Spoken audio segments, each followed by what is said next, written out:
Assalamu alaikum students. Today we will study the branches of chemistry.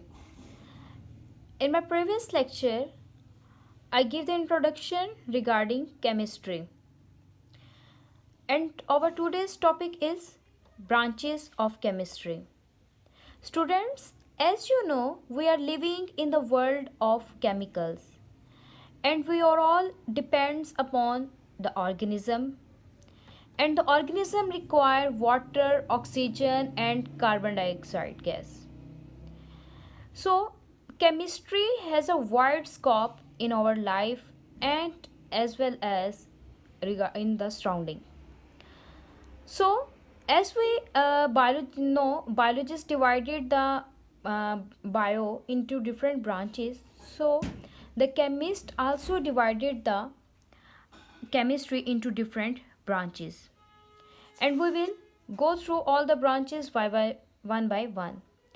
Our first branch of the chemistry is physical chemistry. अगर आप लोग बेटा इसका name ही देख रहे हैं तो ये फिजिक्स से नेम निकला है. फिजिक्स में आप लोग किस चीज़ को स्टडी करते हैं? मोशन को, फोर्स और एनर्जी को. अब इसमें हम लोग क्या स्टडी करेंगे? कंपोजिशन और फिजिकल प्रॉपर्टीज़ के दरमियान रिलेशनशिप. अब ऐसी फिजिक केमिस्ट्री की ऐसी ब्रांच जिसमें हम लोग मैटर की कंपोजिशन, ठीक है, और उसकी फिजिकल प्रॉपर्टीज़ के दरमियान रिलेशनशिप को स्टडी करें, उसको हम लोग कहते हैं that is the physical chemistry.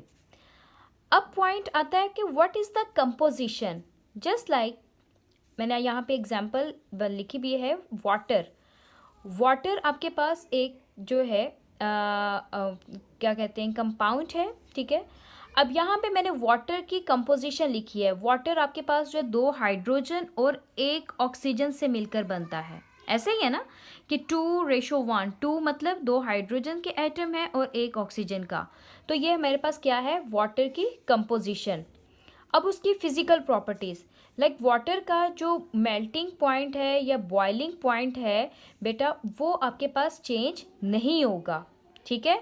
तो ऐसी जो है ब्रांच जिसमें हम लोग मैटर की कंपोजिशन और उसकी फिजिकल प्रॉपर्टीज़ के दरमियान रिलेशनशिप को स्टडी करें, उसे हम लोग क्या कहते हैं?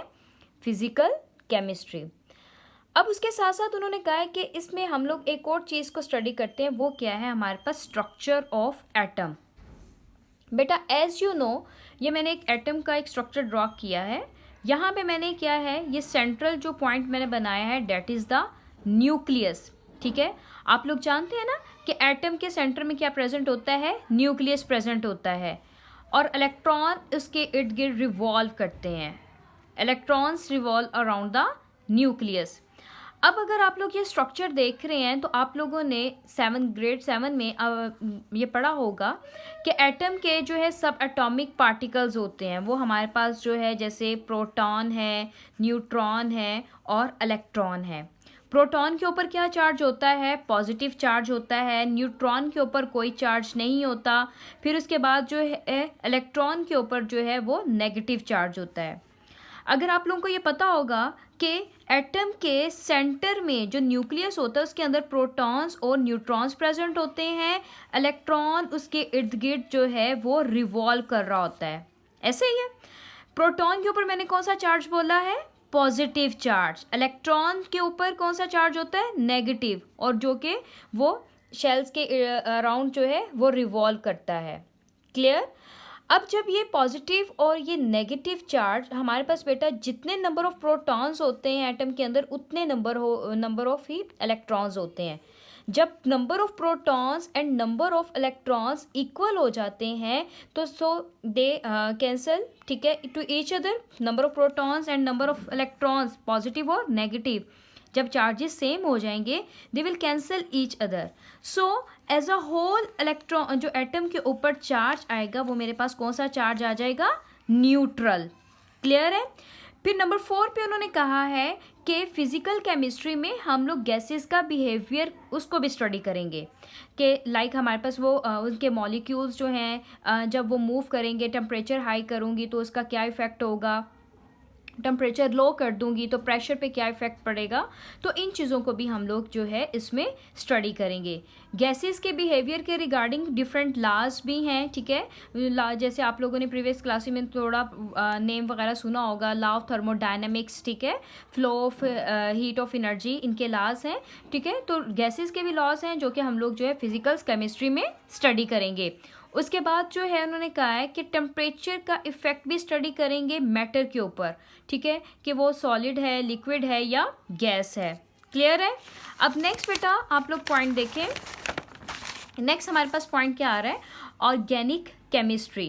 बेटा इसके नेम से ही हमें पता चल रहा है कि ये ऑर्गन मतलब ऑर्गेनिजम्स से जो केमिस्ट्री है उनके हम लोग केमिस्ट्री को स्टडी करेंगे। ऑर्गेनिजम्स मतलब प्लांट्स एंड एनिमल्स। बेटा आप लोगों को पता है ना कि प्लांट्स और एनिमल्स में क्या की चीज़ें प्रेजेंट होती हैं, कार्बोहाइड्रेट्स एंड ग्लूकोज। ये लिविंग सिस्टम के अंदर ये हमारे पास प्रेजेंट होता है। ऑर्गेनिक केमिस्ट्री एक ऐसी ब्रांच है जिसमें हम लोग ऑर्गेनिक कंपाउंड्स, हाइड्रोकार्बन्स और डेरिवेटिव्स, 3 आप लोगों ने पॉइंट्स को स्टडी करना है। ऑर्गेनिक कंपाउंड्स, हाइड्रोकार्बन्स और डेरिवेटिव्स। पहले मैं आप लोगों को क्लियर करती हूँ कि ऑर्गेनिक कंपाउंड्स क्या होते हैं।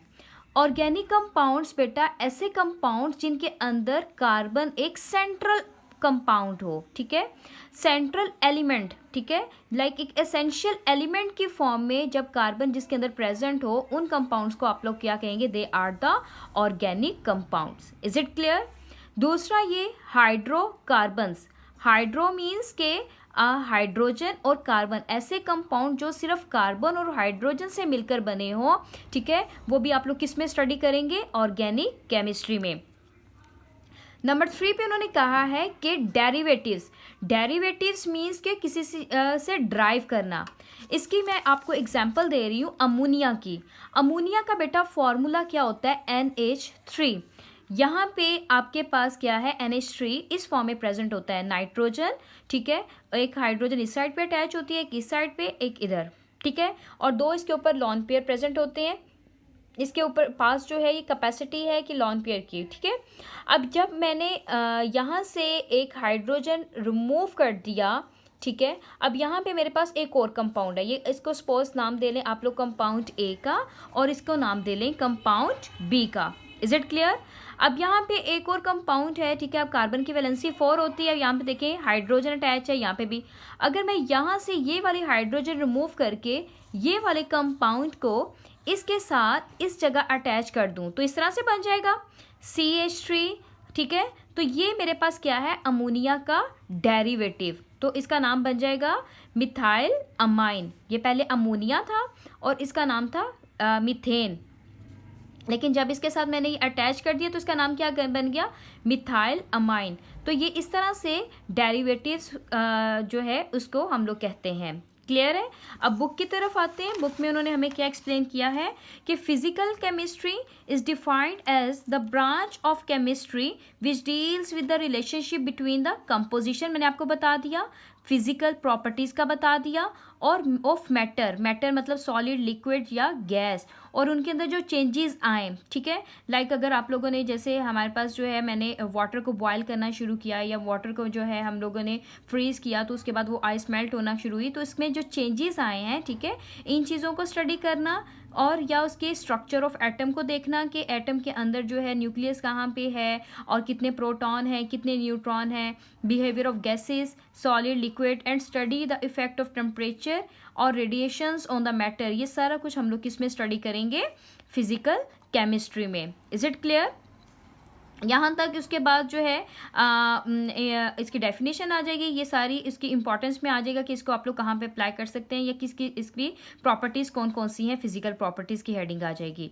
देन उसके बाद ऑर्गेनिक केमिस्ट्री, ऐसे हमारे पास केमिस्ट्री है जिसमें आप लोग कार्बन और हाइड्रोजन मतलब कार्बन और हाइड्रोजन वाले कंपाउंड्स लाइक हाइड्रोकार्बन्स भी उनको कहते हैं, और उनके डेरिवेटिव्स को स्टडी करें। ये नेचुरली अकर भी करते हैं, लाइक मैंने आपको बताया ना कि मतलब डेड एनिमल्स और प्लांट्स, ठीक है, वहाँ से भी, या आप लोग लेबॉर्ट्री में भी इनको सिंथेसाइज कर सकते हैं। ऑर्गेनिक केमिस्ट जो होते हैं मतलब जो ऑर्गेनिक केमिस्ट्री को स्टडी करते हैं उनको हम लोग क्या कहते हैं, organic chemist determine the structure and the properties of this naturally occurring as well as synthesised compounds. आप लोग इस यहाँ पे स्कोप की हेडिंग आ जाएगी, पहले ये डेफिनेशन की हेडिंग आ गई, देन स्कोप की हेडिंग आ गई कि आप लोग इसको कहाँ कहाँ पे अप्लाई कर सकते हैं या कहाँ कहाँ पे ये रोल प्ले कर रही है। ऑर्गेनिक केमिस्ट्री पेट्रोलियम में रोल प्ले कर रही है, petrochemicals and the pharmaceutical industries. ठीक है बेटा, आप लोगों की यहाँ तक डायरी है, यहाँ पे आप लोग डेट मेंशन कर लें आज की। Thank you so much.